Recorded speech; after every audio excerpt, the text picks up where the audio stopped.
Hi friends, generation G పిల్లలకి, ఇంకా చెప్పాలంటే మిలీనియం పిల్లలకి, అంతకు ముందు పిల్లలకి వాళ్ళు పెరిగిన సామాజిక, ఆర్థిక, పర్యావరణ, విద్యా, సాంస్కృతిక విషయాల్లో ఒక్కో చోట పెద్దగాను, ఒక్కో చోట చిన్నగాను వ్యత్యాసాలున్నాయి. గతమెంతో మేలు వచ్చే కాలము కంటే అన్నట్లుగా ఉన్నాయి వారి మధ్య అంతరాలు. అది బంగారు బాల్యం. బురదలో ఆడుకున్న, వానలో తడిచిన ఏమనేవాళ్ళు కాదు. ఏ జలుబో చేస్తే ఇంత కషాయం ఇచ్చి ఆవిరి పట్టేవాళ్ళు. జ్వరం వస్తే కటిక పత్యమే. తమ్ముడికి జ్వరం అంట అంటూ చూడ్డానికి ఇంటికొచ్చిన వాళ్ళు రస్కుల ప్యాకెట్ తెస్తే వాటిని కరకర నమిలేసేవాళ్ళు. పాలు టీల్లో ముంచుకుని తినేవాళ్ళు. ఆ ముంచుకున్నప్పుడు రస్కు ముక్క మెత్తగా గ్లాసులోకి జారి పడితే చివర్లో తాగి ఆ పాలు, ఆ టీ, అబ్బబ్బబ్బా, వాటి రుచే వేరు. ఏంటి నవ్వొస్తుంది కదా? అలాంటి చిరునవ్వుల జ్ఞాపకాలు ఆ కాలం పిల్లల్లోనే చూడగలం. అనుభవాలు, అనుభూతులు ఎప్పటికప్పుడే, కాదనడం లేదు. అయితే త్వరగా వచ్చి త్వరగా మాసిపోతున్న ఈ కాలపు అనుభూతుల జ్ఞాపకాలకు కాలదోషం పడుతోంది. 1970లు, 80లు, 90ల్లో పిల్లలు ఇప్పుడు పెద్ద పెద్దవాళ్లు అయిపోయినా కానీ బాల్య స్మృతులు తాజాగానే ఉంటున్నాయి. ఇంటర్నెట్ లేదు, స్మార్ట్ ఫోన్ లేదు కనుక మనుషులు ఒకరితో ఒకరు నేరుగా మాట్లాడుకునేవాళ్లు. దూర ప్రాంతాల వాళ్లతో మాట్లాడాలంటే ట్రామ్ కాల్ చేయాలి. అది కొన్ని గంటల సమయం పట్టే వ్యవహారం. ఊళ్ళో ఒక్కరి ఇంట్లో బ్లాక్ అండ్ వైట్ టీవీ ఉంటే చాలు, పిల్ల జల్ల అంతా కూడా దాని చుట్టూ గుమిగూడేవాళ్లు. రామాయణ, మహాభారతాలు, శక్తిమాన్ సీరియళ్లు, ఒకరోజు చిత్రలహరి, మరో రోజు చిత్రహార్, ఆదివారం సినిమా, మధ్యలో వచ్చే ప్రకటనలతో సహా అన్ని అద్భుతాలే. టీవీలు లేని వాళ్లు రేడియోలో క్రికెట్ కామెంటరీ వినేవాళ్లు. రహదారుల మీద అంబాసిడర్ కార్లు తిరిగేవి, బజాజ్ స్కూటర్లు పరిగెట్టేవి, హీరో సైకిళ్లు నడిచేవి. మారుతి 800 కార్ అంటే అబ్బా అదో గొప్ప. యమహా RX100 సౌండ్ వింటే అదో కిక్కు. ఒక్క బజాజ్ చేతక్ మీద 5 నుంచి 6 కుటుంబ సభ్యులంతా ప్రయాణించేవాళ్లు. 7 పెంకులాట, బంతాట, వీపు చట్నీలు, దాగుడు మూతలు, నేల బండ, చెడుగుడు ఆట, ఖోఖో, వంగుదూకుళ్లు, కళ్ళగంతలు, వీరి వీరి గుమ్మడి పండు, వీరి పేరేంటి అంటూ కళ్ళు మూసి పేరు చెప్పడం. చివరకు ముక్కు గెల్లులు కూడా ఒక ఆటే. జారుడు బల్ల, తూగుడు బల్ల, అవ్వాబచ్చ ఆటలు ఇక వీటికి కొదవేలేదు. శారీరక బలానికి, చురుకుదనానికి ఈ ఆటలన్నీ కేవలం మచ్చుతునుకలు మాత్రమే. సాయంకాలాలు, వేసవి మధ్యాహ్నాలు రచ్చబండ దగ్గర చేరి లోకాభిరామాయణం మొత్తం చెప్పుకునే పెద్దలు. ఎదుటివారి కష్టాన్ని తమ కష్టంగా భావించి మాట సాయం, చేత సాయం చేసేవాళ్లు.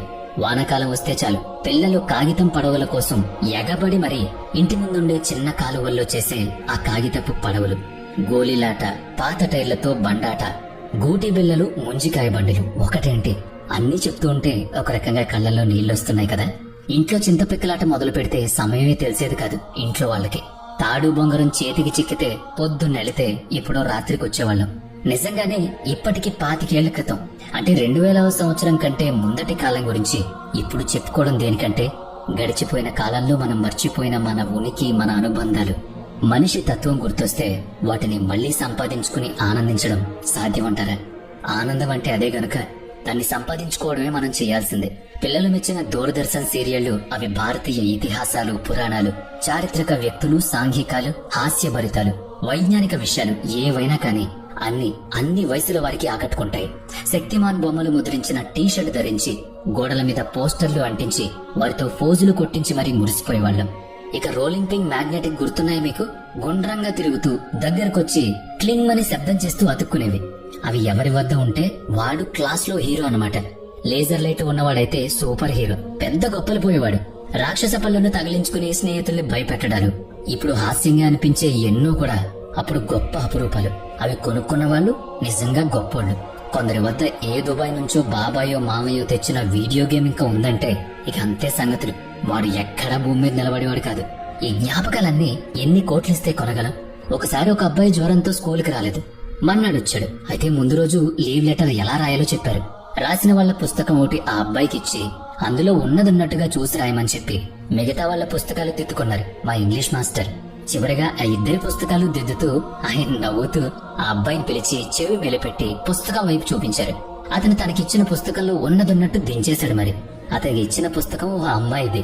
ఇతను కూడా ఐయామ్ అని చివర్లో యువర్స్ ఫెయిత్ఫుల్లీ అని తన పుస్తకంలో ఆ అమ్మాయి పేరు కూడా రాసేశాడు. క్లాస్ అంతా గొళ్ళు నవ్విందనుకోండి.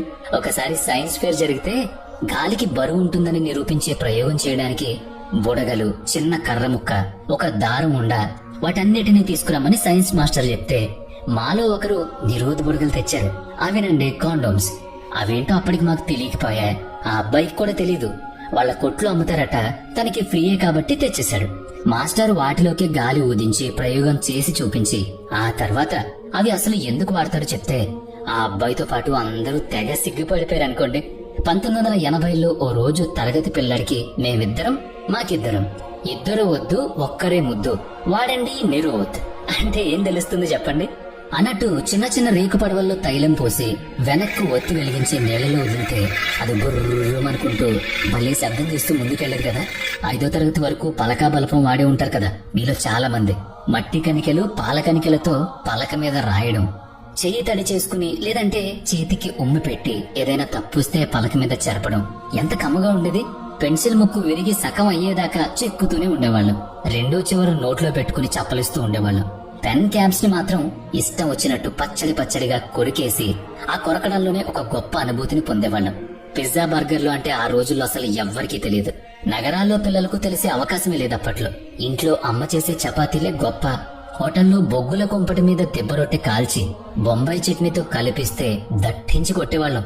ఇక పుస్తకం పుట్టల మధ్యలోనే పెట్టుకుని పిల్లల్ని పెడుతుందని అపురూపంగా పెంచుకునే నెమలేక ఎవరికి మాత్రం గుర్తుండదు. అన్నట్టు కారం చల్లిన గొట్టాలు చేతి వేళ్లకు తొడుక్కుని పొడవాటి వేళ్లు అని సరదాగా పడి పడి మరి కొరుక్కు తిన్న రోజులు ఎప్పుడు తిరిగొస్తాయి? అసలు తిరిగొస్తాయా? తిరిగొచ్చినా ఆ సరదా మళ్ళీ దొరుకుతుందా? కష్టం కదా. ఇక అప్పట్లో అయితే చెట్టు దులిపితే చాలు, కింద పడినవి ఇసుక దుమ్ము ఏమీ లేదు. అది ఏ పండైనా సరే చొక్కాకి తుడిచేసుకోవడం, కరకర నవిలి మింగేయడం. ఇప్పుడు తినమనండి, అమ్మో ఎంత జాగ్రత్త, పిల్లలకి తేడా చేస్తుందని. ఇక మట్కా కుల్ఫీ కోసం ఎదురు చూసిన రోజులెన్నో. అప్పటికి ఊళ్ళో గోల్గప్ప అంటే పానీపూరి ఇంకా రాలేదు. ఓ మాదిరి నగరాల్లో ఉండేవి. ఊళ్ళో దొరికేదల్లా పిడత కింద పప్పు, మరమరాల మిక్చర్. ఇవే సమోసాలు కచోరీలు పట్టణాలు నగరాల్లో మాత్రమే ఉండేవి. కానీ ఊర్లో అవి అమ్మేవారు కాదు. అంటే ఉత్తర భారతదేశంలో అయితే అవి రోజువారీ ఆహారాల్లో భాగం కనుక వాళ్ళకి పల్లెటూరులో దొరికేవి. కానీ మనకు అలా కాదు కదా. ఇక మరీ ముఖ్యంగా ఇవన్నీ పక్కన పెడితే కలిగినంతలో ఉన్నదాన్ని నలుగురితో పంచుకునే తినే గుణం ఎక్కువ. అవసరాలు పరిమితంగా, ఆనందం అపరిమితంగా ఉండేది. ఫోన్ చేయాలంటే ఎస్టీడీ లేదంటే కాయిన్ బాక్స్. సెల్ ఫోన్లు 2000 సంవత్సరం తర్వాతి వాడుకలోకి వచ్చాయి. మరి అంతకుముందు ఉన్నా కూడా ఊరికి ఒకటో రెండో, అది కూడా గొప్పే. రీఛార్జ్ ప్లాన్స్, నెట్ ఇవన్నీ ఉండేవి కాదు. ఇప్పటికీ అక్కడక్కడ కిరోసిన్ దీపాలు లాంతర్లు కనిపిస్తున్నాయి. కానీ అప్పుడు ప్రతి ఇంట్లో కిరోసిన్ ఉండేది.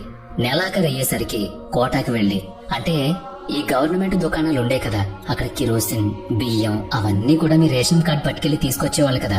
ఆ రేషన్ కి వెళ్ళడం అంటేనే పెద్ద కొట్లాట కింద ఉండేది. నువ్వెళ్ళంటే నువ్వెళ్ళని. చివరికి ఏదన్నా ₹1 మిగిలితే ఏదో చాక్లెట్ బిస్కెట్ కొనుక్కునేవాళ్ళం. అది కూడా ఆశా చాక్లెట్ సుమే. మీరెప్పుడైనా ఊళ్ళోనో నగరంలోనో పాత వీధుల్లో తిరిగి చూడండి. ఆ పాత కొట్లు కొన్ని ఇప్పటికీ అలా వెలవెలబోతూ కనిపిస్తాయి. టైలర్ షాపులు, కిరాణా కొట్లు, పాత సామాన్ల దుకాణాలు, మిఠాయి అంగళ్ళు కొన్ని నేటికి అలా నిశ్చేష్టంగా ఉండిపోయాయి. వాటిని చూస్తేనే బాధేస్తుంది. ఊళ్ళో అందరికీ కలిపి 2-3 మంగళ దుకాణాలుంటే జనం అక్కడి గుంపులుగా ఉండేవాళ్ళు. ఓ చిన్న డబ్బా, అందులో ఒక కుర్చీ, ఆ కుర్చీ పక్కనే ఒక కిటికీ. ఆ కిటికీలోంచి చూస్తే వెనకాలంతా పెద్ద అడవిలో ఉండేది. ఈ ఎక్స్పీరియన్స్ ఎంతమందికి ఉందో కామెంట్ చేయగలరా? ఇలాంటి జ్ఞాపకాల దొంతలను కదిలిస్తూ ఉంటే అదొక 3 గంటల సినిమా అవుతుంది. కనుక ఇప్పటికీ ఇక్కడితో ఆనందిద్దాం. మీలో కొందరికైనా ఆనాటి బాల్యం జ్ఞాపకం వచ్చుంటే నిజంగానే అదొక ఆనందం. మీకు ఆ జ్ఞాపకాన్ని గుర్తు చేసినందుకు మాకు చాలా చాలా సంతోషం. అసలైతే ప్రియమైన నీకు అంటూ ఒక ఉత్తరమే రాయొచ్చు. కానీ ఇప్పుడు అంత ఓపికందా? మరి ఉంటే మీ ఊళ్ళో ఉన్న మీ అమ్మా నాన్నలకు, నగరంలో ఉంటున్న మీ పిల్లలకి, ఇంకా మీ అమ్మమ్మ తాతయ్యలకి, మీ స్నేహితులకు కూడా సరదాగా ఒక ఉత్తరం రాసి తపాలా చేయండి. అదేనండి పోస్ట్. మీ వద్ద మీకొచ్చిన పాత పోస్ట్ కార్డులు, ఇన్లాండ్ లెటర్స్ ఉన్నాయా? ఉంటే గనక వాటిని ఒక్కసారి తీసి దులిపి చదవండి. నిజంగానే ఒక్కసారిగా మీ చిన్నతనానికి వెళ్లి తీరతారు. ఇక సెలవు మరి. మీ స్నేహితులకి, అలాగే మీ టీచర్స్ కి, మీ చుట్టాలకి, మీ ఫ్యామిలీ గ్రూప్స్ లో ఈ వీడియో పెట్టండి. సరదాగా కాసేపు వాళ్ళు కళ్ళు చెమర్చినా సరే పాత రోజులకు వెళ్ళొస్తారు.